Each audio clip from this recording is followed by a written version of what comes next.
Hey guys, it's Angel. Welcome back to the channel, and we've got a new plane to look at today. This is the A1R, or Air Design Bureau Ryan STA Special. Now, this is a two-seater. Yes, it actually is. There's a front panel over the front seat. Inline, obviously, rather than side-by-side. Low wing, monocoque fuselage with fabric wing. Inline engine. It's a cool little plane. This is originally from... 1934, I think, was when it was first produced. It was originally used by the US Army Air Force for training and a number of other air forces, and it was made, of course, by Ryan Aeronautical Company, used for light sport and military training and other flying schools. Now, the aircraft itself actually had... Let me think about this, try to find some information on this for you whilst we look at it, and it's going to be struggling to find it. Here we go, specifications. So... it had a wingspan of 29 feet, and it was a length of 21 feet, carried about 24 gallons of fuel. The power plant was a Menasco C4 inverted 4-cylinder air-cooled inline engine, producing 125 horsepower. Has a cruise speed of 110 knots, max speed of 130, and a stall speed of 36 knots with flaps. And it can get about 300 nautical miles, which is reasonably good. Now, like I said, made by A1R, or Air Design Bureau, and it is a gorgeous, gorgeous little aeroplane. Now, of course, all the systems and gauges work, windshield reflections, all the usuals. This cost me about €19 on SimMarket, and there's a link in the description. Now, let's take a look. Cockpit texturing is gorgeous. The leather is stunning. I will say, sitting on the ground here, I'm getting fantastic FPS. And in terms of a great plane for a view, this has got to be one of them. Look at all this view. Now, I think it's time to take this for a flight. So, main fuel tank. Battery is on. Set my lights I want to use. There we go. We're going to be starting soon, so get that set. Now let's get our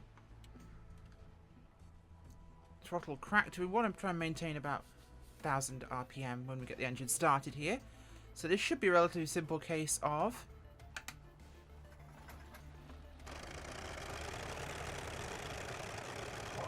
hold the brakes, set that there. Okay, so puts a little engine, but that's what we expect really. Let's put the parking brake on for a second, and we'll take a little look outside. Now, I will say the modelling on this is stunning. It is gorgeous in its simplicity, but beautiful attention to detail. They've had this out, of course, for FSX and P3D. Now, this is fully native, and you can tell that metal shine. And look at the detailing on the actual surface there. That is gorgeous. From the screw heads to the rivets to little bits of dirt and maybe oil splash on the metal finish. Just the imperfections of that metal are absolutely breathtaking. And of course, works with the default pilot figures and default serial numbers. Comes with a bunch of liveries. This, a silver one and a red version, so nice and easy. Let's go take it for a flight, shall we? The parking brake off. We'll put a notch of flaps in there for takeoff. Quite a high nose, so it's something you'll have to pay attention to on departure, but this is a modern update, shall we say. So you've got a radio just underneath here. Got a communications radio there. We have our modern instrumentation and 6-pack, which is very useful for us. Of course, it's a carbureted engine, so we will want to use that. Now we've got our gear indicators, we've got our trim. We've got our flap levers. Obviously, gear is not something that goes up or down on this aircraft, so nothing to worry about there. Well, let's get this bad boy in the air. For €19, and for something relatively unknown, I didn't even see it on FS Elite, so not something I'd actually noticed before. We'll take her for a spin here. Okay, let's accelerate the throttle. and get ready to roll here.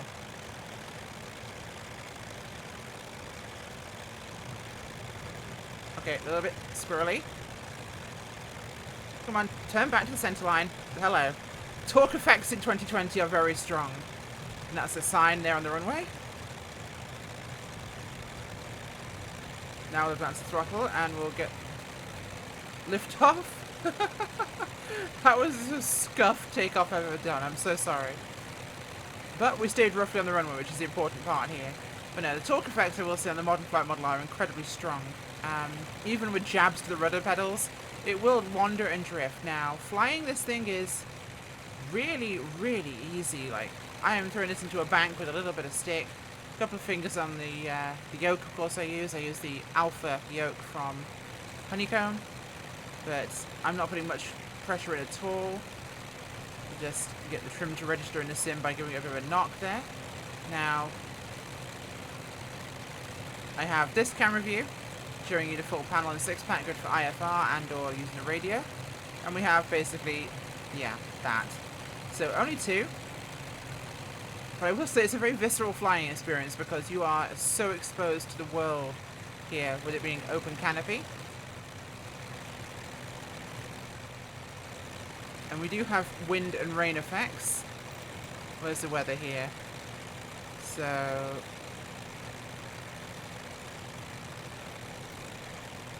let's get some rain kicking in, shall we? Come on, rain for me. You're not going to rain for me? I was hoping for some rain. It's just misty and miserable. Which just makes seeing the airfield a lot harder. But I'm not getting any rain on the actual windshield here, which I know it should do. But I don't see any rain in the sim in general, just cloudiness. Oh no, here comes some spattering. I saw it going past me there. And I'm starting to see some wetness on the windshield. Oh, there we go. That is gorgeous. And it feels so visceral in an open-top aircraft. So misty and dark and miserable and... Ooh. That's nice. You see the streaking there? Look at that. Oh, I could get in big danger here. I can't see a literal thing. That's the ground. I cannot see a thing, but the windshield looks amazing. Look at that. Oh, this is some turn of the century terrifying stuff right here. I'm having to kind of stay low enough to catch like visual reference to the ground here, not to get into trouble. Let's fix our conditions here. No, that's live weather. We want clear skies. Please go back to about lunchtime. We are testing after all. And voila, back to gorgeous, gorgeous skies. And this thing is nimble. It will happily roll for you.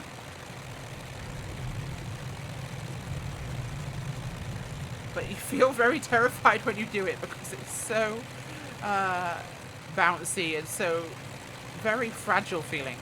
I will say that's the biggest thing I get from this aeroplane is it feels fragile.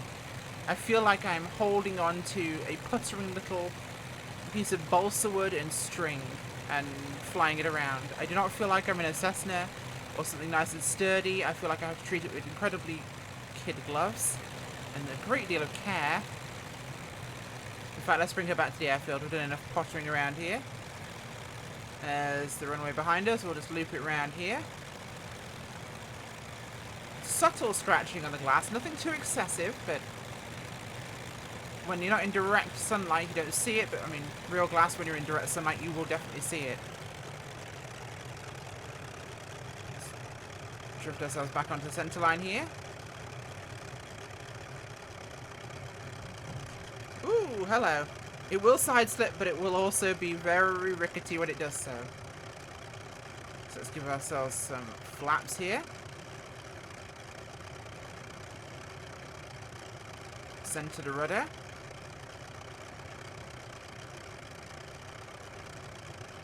Okay, flaps are down. Coming in very hot here, but we'll kill some of this speed as we approach. There we go.